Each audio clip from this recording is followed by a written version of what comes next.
There's not an easy way to race a marathon without getting tired. So, but that being said, if you train properly, if you train the body to burn fat more efficiently and conserve what we have much less of, which is carbohydrate stores, if you can teach the body to burn fat at running at faster paces, your chances of succeeding over the marathon distance is definitely going to be heightened. And how to run a marathon without getting tired really comes down to your patience level. A lot of athletes, including myself over the years, we get very impatient when it comes to the marathon distance. It's one thing to run a 5,000 on the track or a 1,500 or an 800 or 10,000 on the track.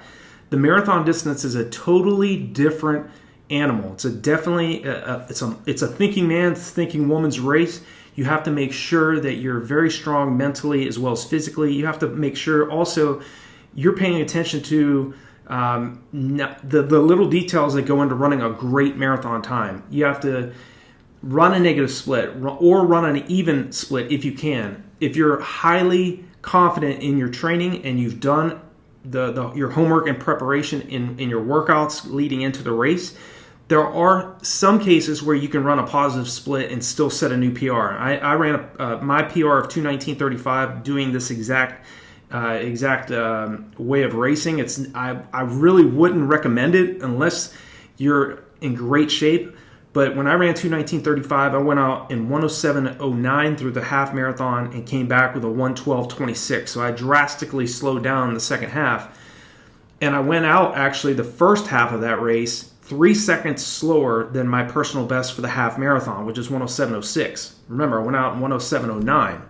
So the better way to do it, in my opinion, negative split. Now, I don't know if I would have went out in 1:12:26 if I would have had the capability to come down and run a 1:07:09 for the second half. In some cases, you're just going to be in that flow state, which I was in, and not getting tired when you're racing it. You want to make sure that you're focusing on quality over quantity in your training buildup. A longer buildup is always going to be the better way to go, especially if you want to run a marathon without getting tired and you want to do it right.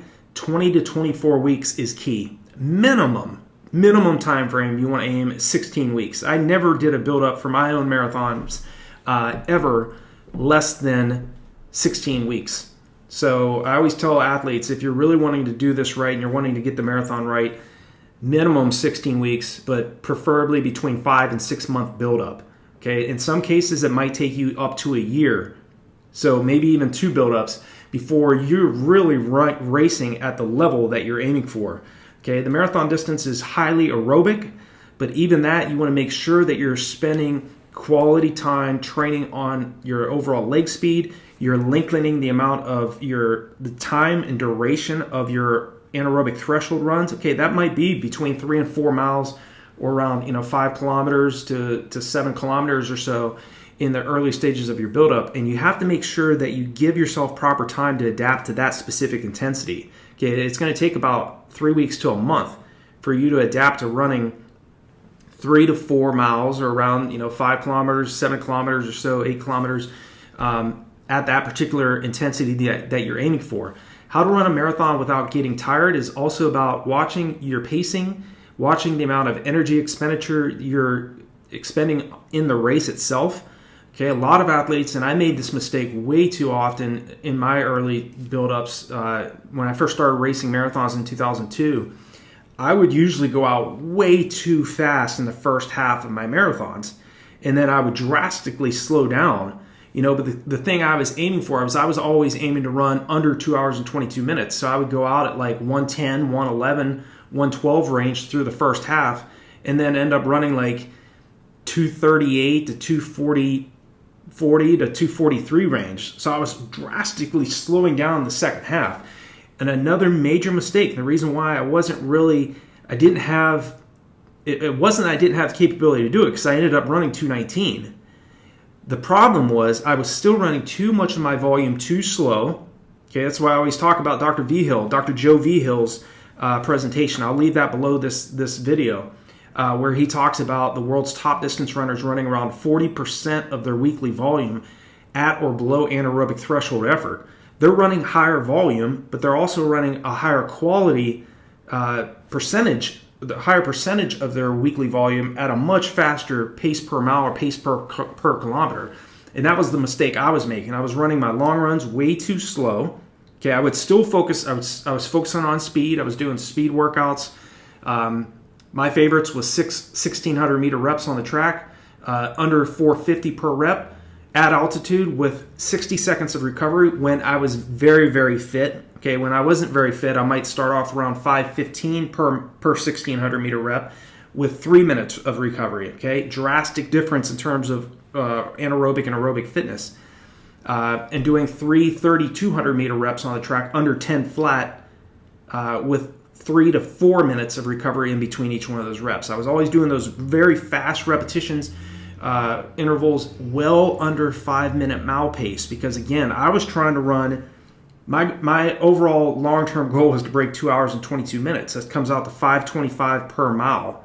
Okay, so whatever specific time goal you have in mind, in order to run a marathon without getting tired, okay, you do want to spend that time running whatever that goal is. Maybe it's to break 3 hours, 6:52 mile pace, 4:16 kilometer pace.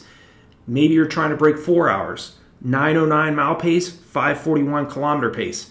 So you have to spend some time once per week, sometimes twice per week, running at VO2 max effort. Okay, that might be repeat 400s, repeat 800s, repeat thousands on the track. That's going to help you race a marathon without getting tired. Now that being said, even if you're in phenomenal shape, you're going to be tired in a marathon race. You're going to be tired.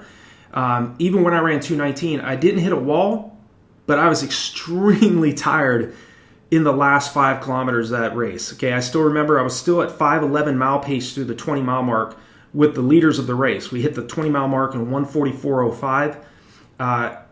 Even through 23 miles, and I lost some contact with them. I actually lost the contact with the top 2 Kenyans that won, and the Canadian that beat me who ended up running 2:16 for third. I lost contact with them at 23 miles, but in the last 5 kilometers of the race, I was in severe pain. It comes down to the mental strength, okay, mental toughness. You want to make sure you're doing track workouts once per week, doing longer tempo runs, extending that tempo run out to around 16 kilometers or 10 miles. If you're doing 3 to 4 miles, that's very, very legit, especially for if you're training for, say, a 5K or a 10K. But the longer the race, you have to spend a higher time frame at a higher intensity with higher lactic acid buildup, teaching the body to improve its ability to clear lactic acid faster than it's building up. That's the end goal, improving the body's ability, improving the lactate tolerance, your ability to clear that lactic acid more efficiently, more effectively, so that, again, you get to the finish line in record time. But more importantly, you're able to sustain that marathon pace that you've been working so hard for a longer period of time, and you don't get tired as easily, and you don't get tired as early on in the race. Okay, you don't want to get tired early on in a marathon. Okay, it's not a good feeling. I've been there as well. Okay, again, the things that helped me go from 2:43.36 in my debut marathon in 2002 to 2:19.35 was faster long runs, varied pace long runs. Okay, not just running slow and easy every single weekend. Okay, a lot of the regular viewers know that I bring this up, but the new viewers, the new subscribers that are here to this channel, this is a principle that has helped not only myself, but other athletes I coach, other athletes that have invested in my running courses and training plans. This philosophy and this tactic is sprinkled throughout my running courses, throughout my videos, throughout my training plans. Faster long runs every other weekend. Okay, so you're not just running the entire duration of your long run fast. That's not what I'm saying. You're running a few miles, few kilometers easy, few miles or kilometers at VO2 or not anaerobic threshold effort. You're running a few seconds to a few minutes, maybe a few minutes at VO2 max effort, so very fast, 3K, 5K race pace in the middle of your long run. And always alternating, always running the following week easy and relaxed. If you want to run a marathon without getting tired, you also have to run longer and easier, okay? The long run, I've done long runs up to 30 miles in length. One time I did a 30 miler, one time about 5 weeks out from the 20 2011 monumental Indianapolis Marathon. Okay. I don't think running that far is going to help you any better than running 20 miles, okay, or 32 kilometers, okay. 32 kilometers out to around 35 kilometers, 40 kilometers max, okay, is essential. And in most cases, most athletes can run great marathon times off of long runs of around 16 to 18 miles. So focus on running for longer periods of time, burning fat, building your endurance, building your stamina. That's all going to help you. So I hope this video in terms of how to run a marathon without getting tired has been helpful. Feel free to let me know in the comment section below where your current personal best is for the marathon distance. What is your long-term goal? What is like the goal that you're just dreaming about? And have you had issues in the past in your marathons? Where in the marathon distance, 10 kilometers, 15, 30K in the race, where have you really had the biggest problem in your race? I'd love to hear that as well. And thank you so much to all of my current subscribers and also new subscribers to this channel. I really appreciate that. You sharing these videos, liking these videos, leaving comments. I love hearing your background and hearing where you guys and gals are currently at in your fitness as well. So make sure that you continue to leave comments. I'll definitely respond back to you. This channel isn't about me. It's about all of you as well. And I really appreciate the support. So wish you guys all the very best in your training, and I'll talk to you all in the next video.